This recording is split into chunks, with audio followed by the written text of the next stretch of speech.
First Wednesday of the month. So that means Mayor Prince is here. Good morning, Mayor. Hey, good morning, gentlemen. Been a busy month, huh? Just a little bit, but I think it's been busy for every last soul in the city of Bemidji and surrounding area. We got some bad news recently. We didn't quite hit the threshold we needed.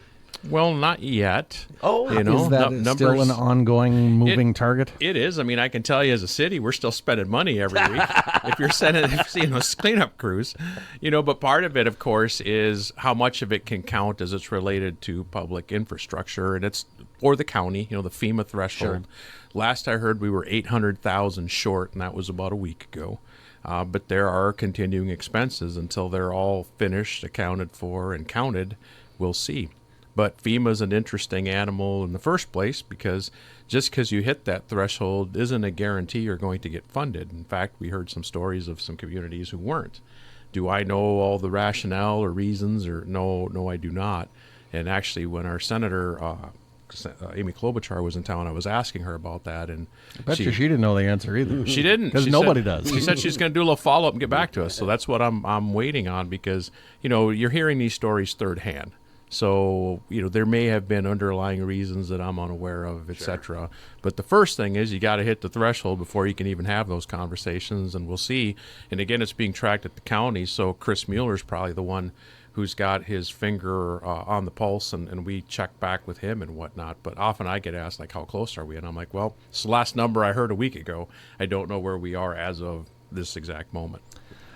Do you know how we got to the 9 million tree number? My understanding is that is some statistics that were provided to us through the Forestry Service and DNR. I don't personally know which. That seems like an astronomical number. It is, and I asked, our county emergency response folks about that actually at the big picnic we had in Nine More because I know that's where the information came from, and that's what I was told. So.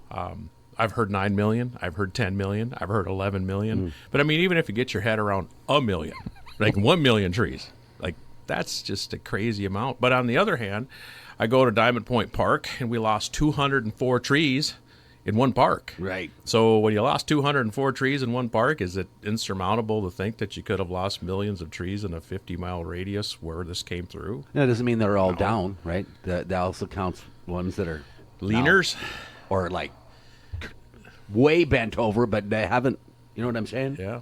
I don't know, but there's got to be a million of those. I worry a lot about the, more deeply forested areas because you're probably not going to be able to clean those up truly, until they burn. Then they will. And that is the concern, right? When you start talking about that being a fire hazard. And if if the number is, let's say that the number's overstated and it's only half of that. Let's say it's only 4.5 million trees. Well, 4.5 million trees. Like, you're not going to get all those up, especially in those deep forested areas, and then they become kindling, and now you got fire hazards. Right. And we don't want to be Canada. We're already dealing with Canada. Right. So I don't know. Those are things that will have to be resolved as next year rolls around, because I think this is definitely going to be at least a year of stuff before it's all said and done. If nothing else, next spring we got a lot of planting to do. Is there a timeline on how long they count to be? I believe FEMA it's so long as you're considered a disaster area. Oh. Which, of course, the governor... Keep extending that, please. Well, we have been, but obviously this goes back to the governor's declaration as well that we're in a disaster area. And so my guess is we're going to probably hit that number before it's all said and done or get real close. Which will it be? I don't know. But, those are FEMA dollars. We still are qualifying for state federal assistance dollars. The caveat to the state dollars is that there's a 25% local match, which, it's better that we're getting 75% than nothing. True. But again, it's all related to public infrastructure. So when you lose 204 trees in Diamond Point Park, nobody's covering those. I mean, that's just like if your tree fell down in your yard. Well, some of the plans, if it goes across a road, they'll correct. Right, if it's impacting public infrastructure. Oh, gotcha. But my point is the majority of those trees in that park aren't going to be considered that. Shucks. And so that's something that's just going to be on the city. So it's a little bit like your insurance that you have at your home, right? Tree hit your house, covered. Tree fell in your front lawn, didn't do anything. Not. It's not covered. So when we sort through that as a city, even some of the cleanup that we're doing isn't necessarily going to get covered. I mean, if the trees we picked up were trees that were falling and across the road and blocking access, yeah. If they were just trees that fell in your yard that you cut up and put up front, possibly not. How are we going to determine that? Those are all the things that have to be worked through, you know. So, And when it comes to cleanup there, you guys have been doing a good job of informing the public of what the next steps are and how to do it and where to put it. we've been trying. We've got a really good group of people working public works and a good group of contractors we're working with that are out doing the actual cleanup. Right now, we're hoping to be through the first round of the city by the 10th.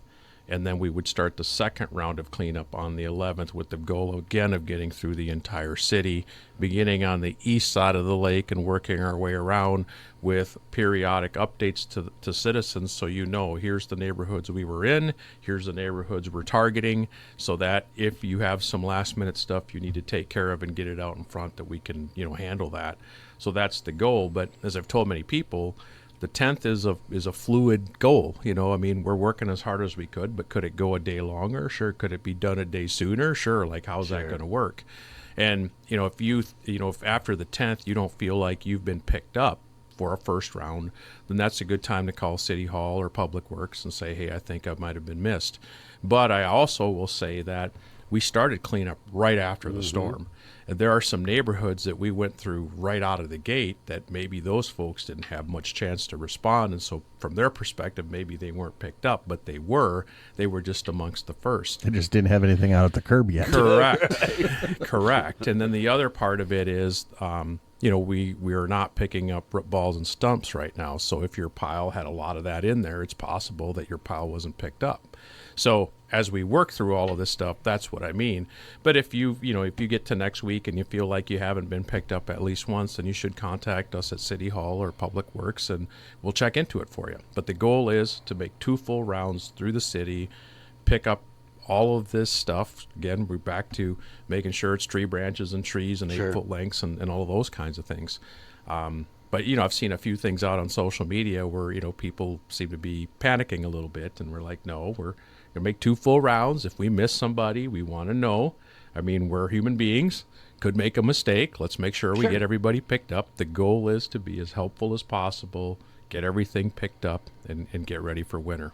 Which I can't believe I just said winter. No kidding. Well, But, we're going to be at this for a while. And I appreciate everybody's patience out there because, at one point here, we've had 12 crews working. Dang. But it doesn't take much to fill up a truck. No. And then you got to haul to the site, offload, and come back. That all takes time. And the further you get away from the collection point, the slower it goes. Sure. So it's kind of interesting how all of this works. We felt like we were through, say, 70-80% of the city a few weeks ago. But then what was remaining was some of the harder, further away stuff, so you don't make the same amount of progress as you would if you were close. So you look at geography versus time, they're not necessarily one and the same. Watched something yesterday I didn't think I would ever be watching. County board talking about Judicial Ditch 2. For starters, I didn't know what the heck that even was. Then I'm like, why is there even a conversation of the county transferring this to the city? Why does the city want it? Well, a while back, we've actually taken a few of these judicial ditch systems back. So I think this is like the second or third one that I've dealt with since I've been in office.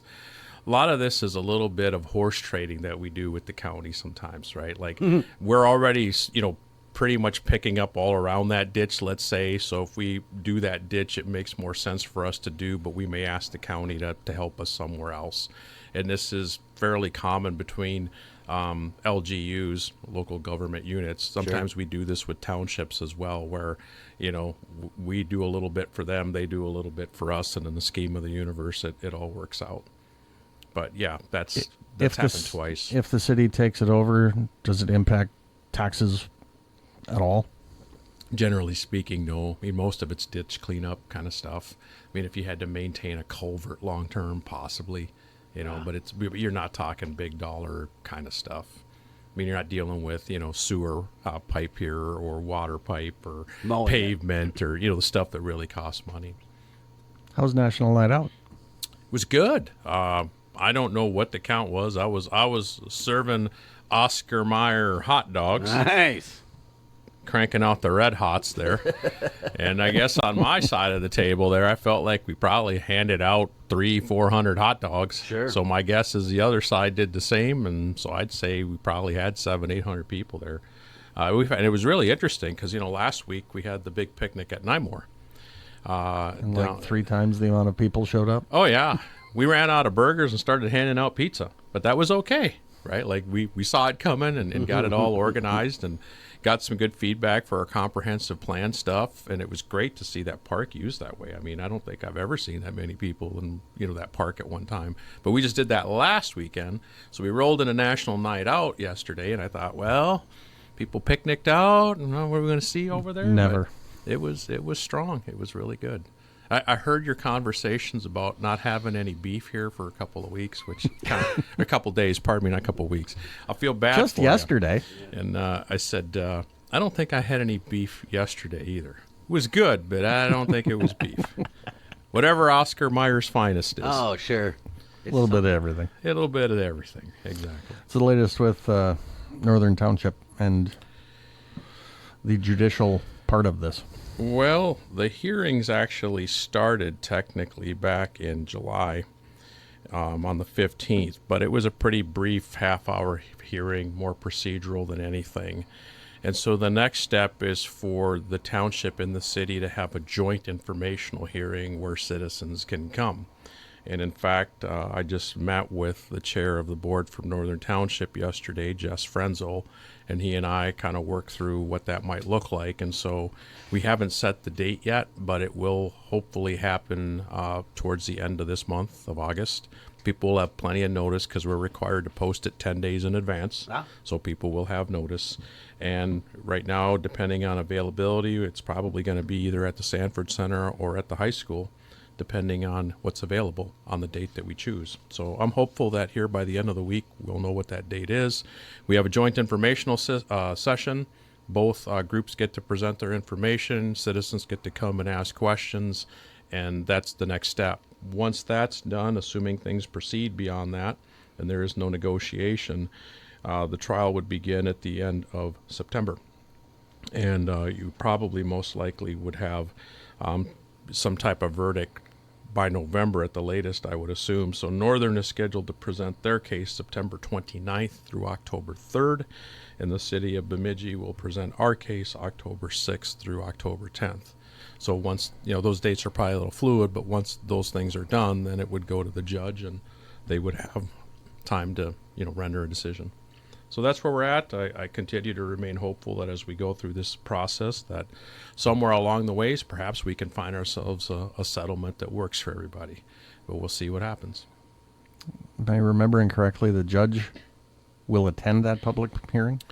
I don't believe the judge will be present at that hearing. I think they will probably monitor that hearing. Gotcha. But I don't think that they'll be present because there is another opportunity for citizens to present testimony once those hearings get going. So this isn't testimony, it's basically informational. Once you get into the hearings, I believe that there's a lot of time for citizens from both Northern Township and the city of Bemidji to speak their mind. Anything else the city is currently contemplating? Well, a few things. We're still working on roads. It's construction season. So that's the whole thing. We've all been so very focused on the storm that there are other things still going on in the city. So we're still working on that roundabout at 23rd and Middle School Drive. There is a reroute there. So if you travel Middle School Drive, you've no doubt encountered it. But the goal is to have that roundabout open by Labor Day. And then we've also been working on Park Avenue, northwest, from 15th to 23rd Street. That's been pretty much closed to any traffic going through it, etc. That should be hopefully opening in September. But that was pretty intensive. We're laying new pipe in there, new curb and gutter, new surface, pretty intensive project. And then, last but not least, we've also been seal coating the trail. So if you came down 1st Street, In Ward 5 there through Nymore, you notice that it's, kind of blocked off a little bit, and that's because we're doing seal coating. We're supposed to be done with that by the 7th, but, rain doesn't really help seal coating, which we've had recently. And so that trail is being recoated and basically crack sealed, and that is east side of Nymore Park, First Street, and Grant, continuing through Paul Bunyan Park. And ending near 6th Street Northwest, which is kind of where the Carnegie is. So that's a pretty heavily used section of the trail. So if you're out, just kind of be aware if you're running or biking or whatever that you might run into that. So all that stuff's going on. And then we're also talking a little bit about the comp plan. We're still in the middle of gathering information from citizens as it relates to updating our comprehensive land use plan. We had surveys at the Nymore picnic. I know there will be somebody at the Beltrami County Fair as well, and there have been people coming through different events this summer to try to get people's feedback. And it's all about, what would you like to see in Bemidji in terms of the future? How do you feel about green space and trees and planning and zoning as it relates to businesses and homes and, all that kind of stuff. Sure. So we're, still knee deep in the middle of that. Our hope had been to get through that information collecting phase, a good hunk of it this summer, but then we had the storm. So my guess is all of that's going to be a little kicked out, but that's okay. Take our time. We do this once every 10 years. So you might as well spend a little extra time and get it right. And get it right. You found any further damage at the Sanford Center? We're continually finding things. I mean, we're still very much in the assessment. And so I think coming before council in the not too distant future will be roof replacement. Now, the good news is the majority of things at the Sanford Center are covered by insurance. Nice. So we probably will end up with a facelift at minimal cost to the taxpayer before it's all said and done. Roof, we know we've got some serious roof replacement. Early numbers look like that's going to be somewhere between $800,000 and $1.1 million to redo the roof. So pretty serious. So I think our goal is, we need to work through all these things, get all the assessments done, make sure we're not missing anything, but keep the center open, continue to honor our commitments in the conference center while trying to make sure we're ready for BSU hockey season best as we can be. So that's all the stuff that we're working on. And in fact, 2 weeks ago now, it seems, we had the Coalition of Greater Minnesota Cities summer conference here at the Sanford Center. So we had, leaders, mayors, council members, appointed officials, city managers, all those folks from all the rural cities in Minnesota here. And, we had a big black curtain up, and you couldn't see by the other side of it, and we got her done. But that's what I mean. Like, we're trying to continue to keep things functional, honor our commitments, and do the repair. But assessment takes a while at a facility the size of the Sanford Center. Right. So you can say, all right, the roof is shot, but it allowed water into parts of that building, and you've got to go trace all that down. And if you've ever had a roof leak, even in your own home, you know what that's like. Water has a mind of its own, and it decides it's going to go where it feels like it's going to go, and it may take you a while. And the last thing you want to do is miss something, and a few years later, suddenly you got a mold problem somewhere that you never caught. So that's why I say assessment takes a while in a building that size. Does a roof on a facility like that depreciate, or is it just fully covered by insurance? It's fully covered. I mean, it's like there's recoverable depreciation, but our contemplation over there is going to end up being, are we happy replacing the roof with like kind, or is this an opportunity to enhance it? If you enhance it, those enhancements come at your cost. So I know one of the enhancements that is being talked about is increasing the win rating on it. Wouldn't be a bad idea. Right. I mean, obviously what you can have done now 15 years after you built it versus what you could have done 15 years ago is different. And so I think the preliminary numbers I saw was somewhere around like 150, 200,000 to make that upgrade. And these are loose numbers, so I'm just talking here. That seems like a fairly easy decision. Yeah. For me, I'm pretty clear on, when you have two windstorms in the span of like 14, 15 years, can you actually call that an anomaly anymore? No. I don't know. So, we've had two of these things, so now it causes you to think, well, if we can upgrade the wind rating on it, should we look at that seriously? That'll obviously be a council decision. I don't have all the facts in front of me. I'm throwing some loose numbers out here. But if it were going to be in that range, I think you got to strongly consider it. Well, anyone who owns a building, commercial building, knows there's a lot of stuff up on your roof.